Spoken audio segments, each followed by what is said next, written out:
instead of prioritizing tasks and operations, it prioritizes creating relationships and making that the top priority of your operational effort. When you do this at first, it feels terrifying. It feels like you're doing something wrong. You're going to probably feel some guilt. You're going to wonder, why am I doing this?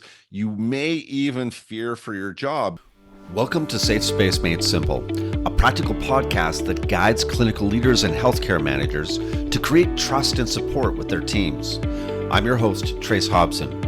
Join me for weekly interviews, practical tools, and inspiring transformational stories of bringing people together in healthcare. Now, let's dive in. Would you like to help your team move from burnout to breakthrough, or to develop trust with people on your team that may be challenging or that are struggling because of what's going on in healthcare today? Well, that's easier said than done in situations and circumstances where maybe trust has eroded and toxicity is there. So what do you actually do? This is a question that I spent a lot of time thinking about.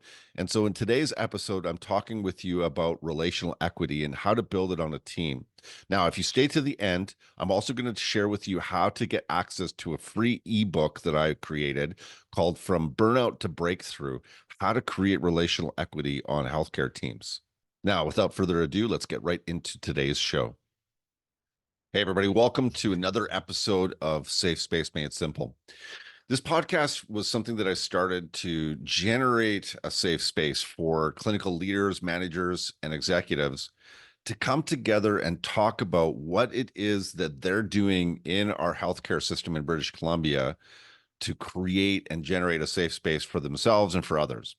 One of the things that I've been working with over the last couple of years is this idea of transitioning from a command and control or hierarchical approach to leadership to something that works in a complex, complexicated, and VUCA environment. And that's the idea of relational equity. Now, relational equity and equality go together. But what I'm really talking about when I use that term is that I'm differentiating between two very distinct approaches to leadership. The first approach is one that I've had for many years and have had to transition and change around, and that is to be incredibly task-oriented, to be sort of critical path management oriented and looking at cause and effect solutions and how to get from point A to point B to point C. And to do that in a way that is really focused on the tasks, not as much on the people. This served me for many, many years. And if you're relating to this and you've used this kind of leadership in your approach, or this kind of management in your approach, it's probably served you as well. And so there's nothing wrong with that. And I don't want to give the impression that I think that that's a bad thing or it's wrong. But I do know that in this VUCA world that we're in, the volatile, uncertain, complex, and ambiguous world and organizations that we're in, and especially in Canadian healthcare, that things are moving at such a different rate of speed. Things are ambiguous, they are complex and uncertain, and they are definitely volatile at times in rapidly changing circumstances, organizations. This is an ongoing reality for clinical leaders, managers, and healthcare executives. And so the old approach of command and control or hierarchical approaches might seem like they work, but they actually don't, because when we involve people and projects that demand different approaches than what we've used in the past, belief systems, cultures, different ways of looking at the world, we have entered into a complex situation, and the old critical path management doesn't work anymore, because point A doesn't lead to point B. It leads to point J, and then it goes to point K or L. It goes to B. We don't know oftentimes what will actually work. So this is the first distinction of relational equity, is the idea that the old way of managing tasks and managing operations and leading within those complex environments isn't working as much as it used to. And we're in this liminal space between 2 points. We've got the old that isn't working anymore and we're moving to somewhere new. Well, one thing that I've noticed that is the juxtaposition to what I'm describing is having a more relational approach.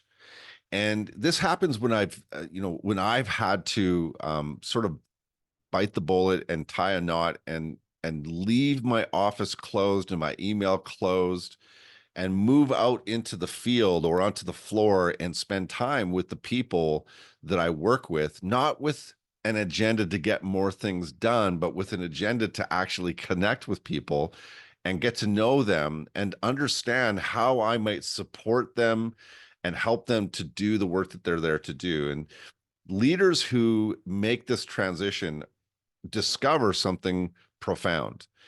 When you move from a command and control task oriented approach to something that's more relationally based and is based on creating and developing relational equity, you start to get all the operational things done in a distinctly different and more vibrant way.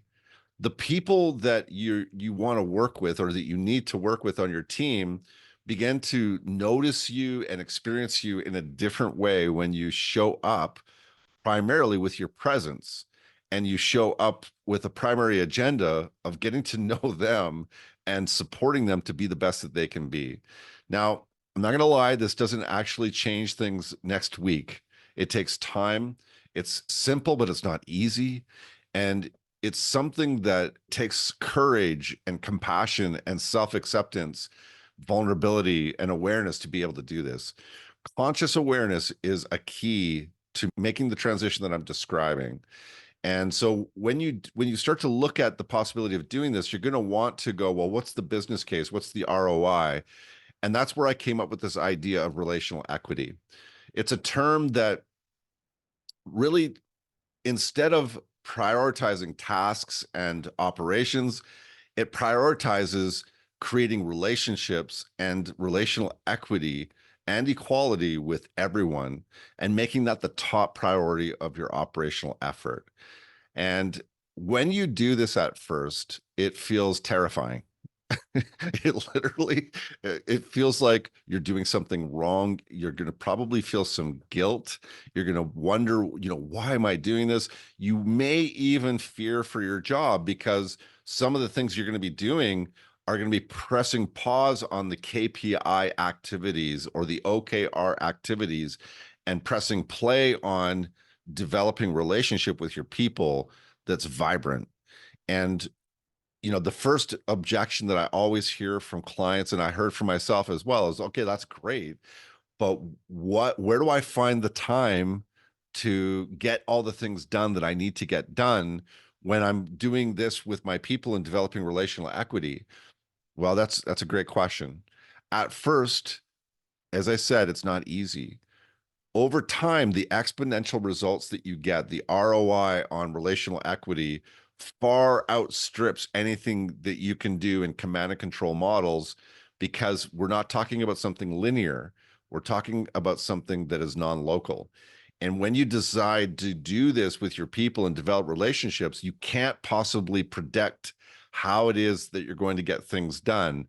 But I can guarantee that things will get done in a different and more vibrant way. People begin to put their hands in the air and volunteer for things, people that will surprise you as well, that maybe even were resisting you before, start to actually show up in a different way because you as a leader decided to create a safe space and generate that for yourself and with your people.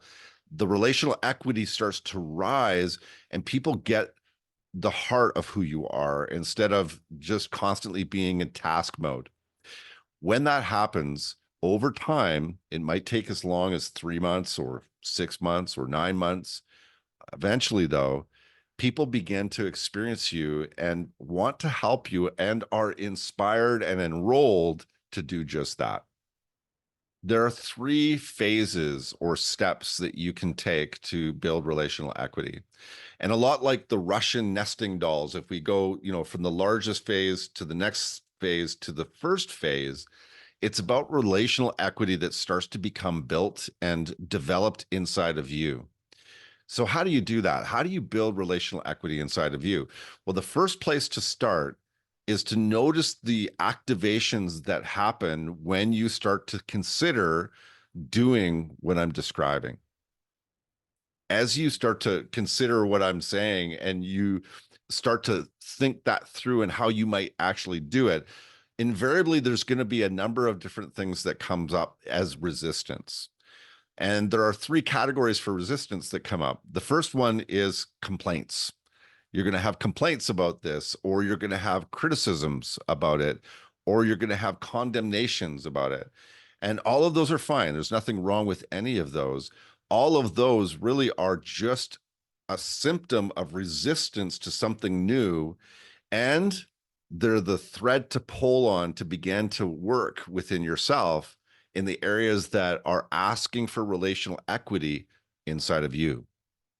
As you look at this, those ways of being that have been entrenched for a long time start to become unraveled when you turn the spotlight from shining out at the world to within yourself. And you start to look at what is it that is going on for me that is sort of igniting this complaint or this resistance to what this person is saying. Now, this is a common trait or a common experience that you'll notice.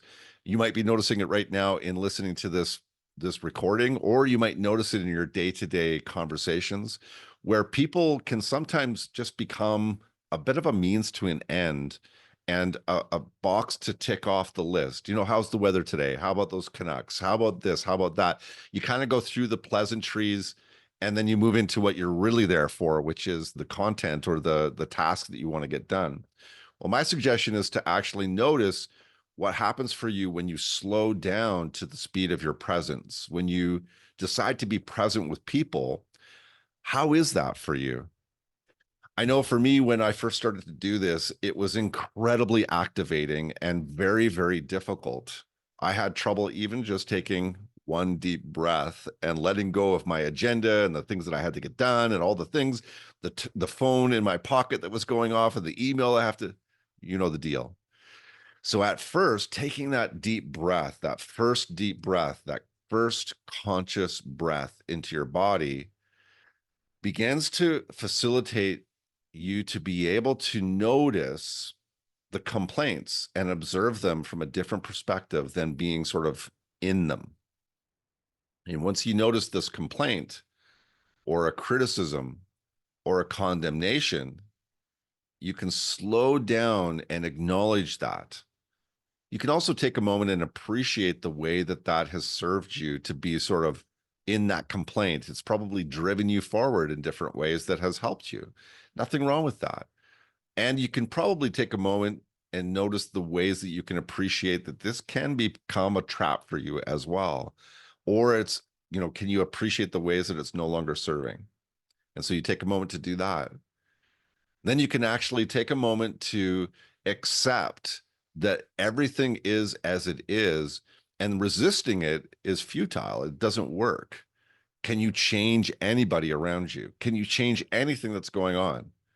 I know that as I've had to come to terms with my own inability to change things, that was a rude awakening for me. But the truth is that I couldn't change anything or anyone.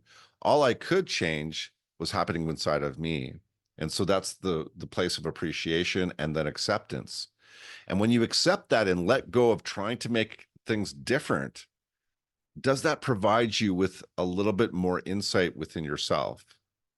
And then you move into allowing and really slowing down even more and taking a deep breath and noticing, what is it that my system wants and needs right now? And who is that developing me to be? And what is that asking me to take as one step? As you move through this process and you exercise in this way, we're kind of going to the consciousness gymnasium and we're trying to get fit. We're doing consciousness CrossFit right now. As you practice this and you intentionally take the time to do it, you begin to develop relational equity within yourself. You'll notice that your self-acceptance, your self-love, and the ways in which you feel about yourself starts to shift and change and move. This is really important because I know for me, when I did this work at first, I didn't even realize and I was unaware of the fact that I was not being very accepting towards myself and that I oftentimes was beating myself up for things that were beyond my control.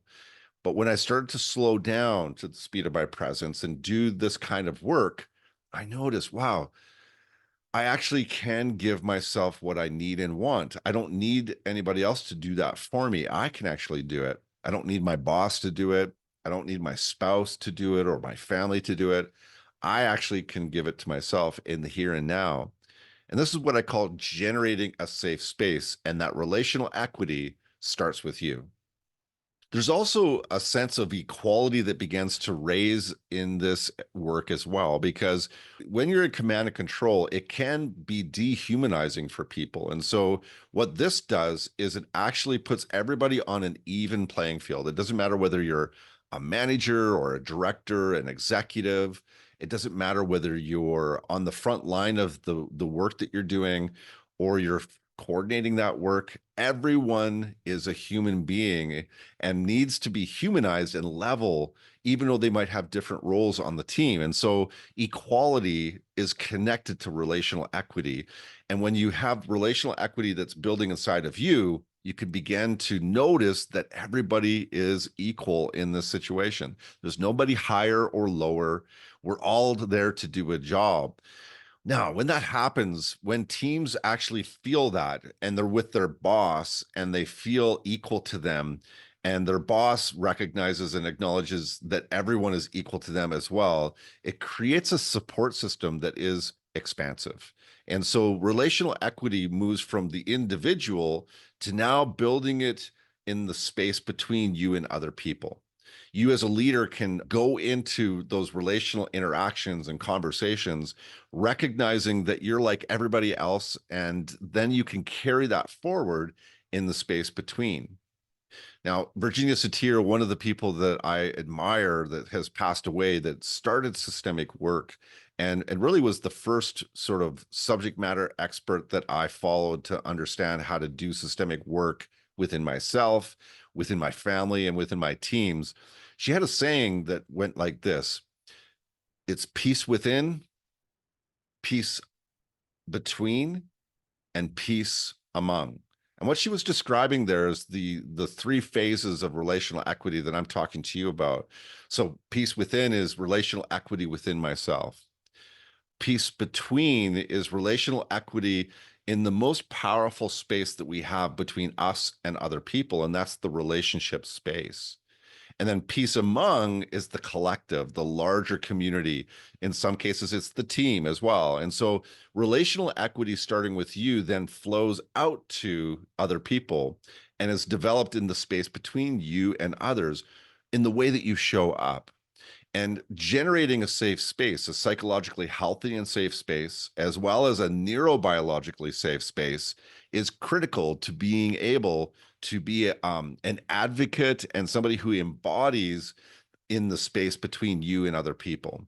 Now, you can't make anybody feel safe, but you definitely can have an effect and an influence on whether or not people have the ability or the opening to step into generating their own safety in moments by moments. Now, we know this is true because when we're around people that are reactive, everybody feels it. Same thing when we are around people that are very intentional with building relational equity within themselves and then being an advocate for building that with other people. Now, the way that you build that relational equity with other people is by being primarily responsible for the way that you show up, by noticing those activations inside of yourself. There's a neurobiological practice that can happen that will facilitate, first of all, your own relational equity, like we just spoke about, but then that flows out of you and has an effect for the people that are around you in the space between. So the way you show up has a huge impact on your relationships with people, your relationship with your boss or with the people that you work with or the people that you live with. The way that you show up has a massive impact. So if you are focused on that internal practice and developing relational equity within yourself, especially when you're activated, that automatically begins to flow into the space between so that you can be curious with people at a deeper level. And you start to let go of the labels and the judgments and the agendas that you have. Now, they're not going to disappear overnight. And you don't have to not have those things. It's just about beginning to loosen your grip on them a little bit with one deep breath at a time so that you can hear and experience other human beings at face value and give them the benefit of the doubt and having positive regard for them. So, having positive regard, doing that internal work gives you the relational equity that starts to build peace between, like Virginia Satir talked about. Now, when you're working with relational equity and relational equality within yourself, and then you're working with that between you and other people, so peace within, peace between, the natural flow systemically is to move to peace among and start to enroll and invite others to practice with you that relational equity practice so that you can reach critical mass in a team environment. Now, practically speaking, this is done by generating a safe space within yourself, between other people, and then in a group setting as well by asking very intentional questions about what people need and want to feel safe, to feel respected, and to feel appreciated and valued in that space. And then actually following that up with actions that walk your talk and make sure that you're congruent in your actions and your words.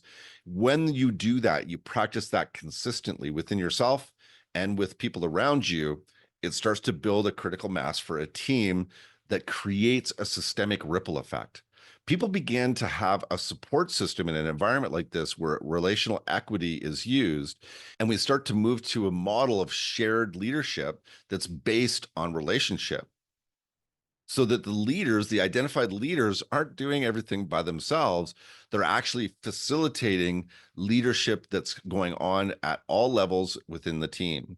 This is built on a relational equity foundation because the only way to navigate complexity is to have a relationship with people.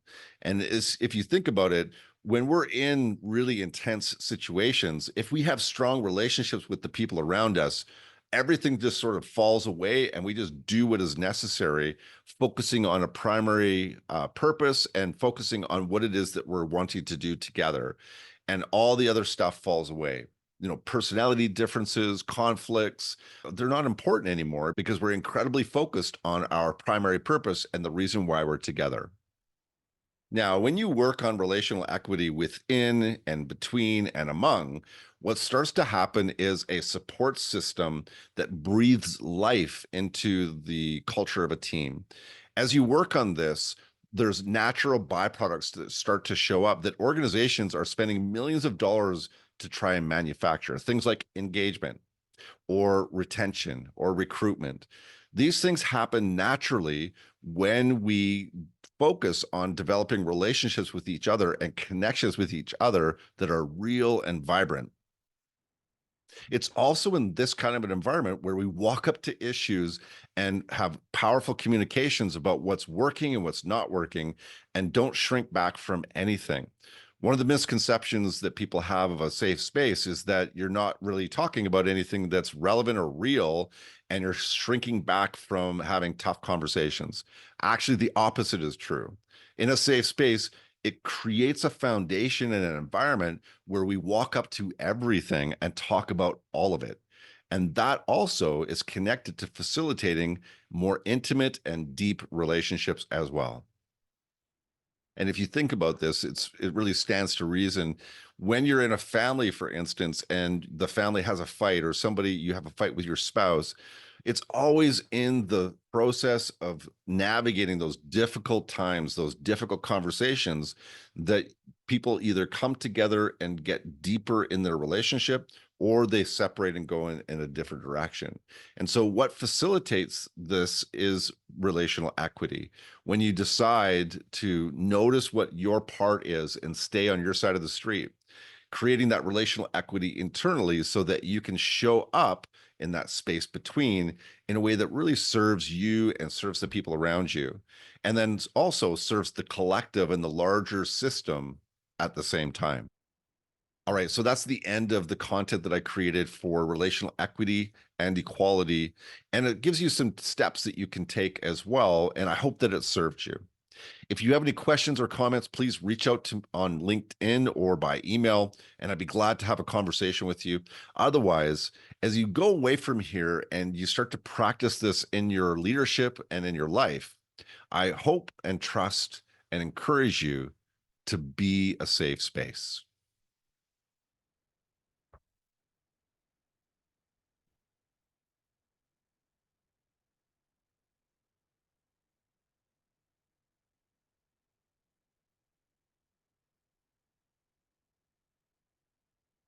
Thank you so much for listening to the end of the episode. I hope that it served you and that you enjoyed it. Now, for the ebook, the free ebook from Burnout to Breakthrough, How to Create Relational Equity on Healthcare Teams, all you need to do is just scroll to the bottom of the show notes in this episode, and you'll see a link that you can use to download that free ebook. Now, once you download the ebook and take a look at it, please reach out to me and let me know how it impacted you and whether or not it served you. That really helps for me to know what kind of content to create that will support you going forward.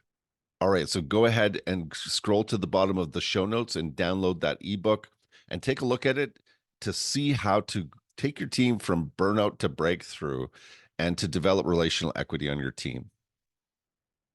Thanks again so much for supporting our show and listening. And I look forward to when we meet either online or in person. But until then, remember to be a safe space.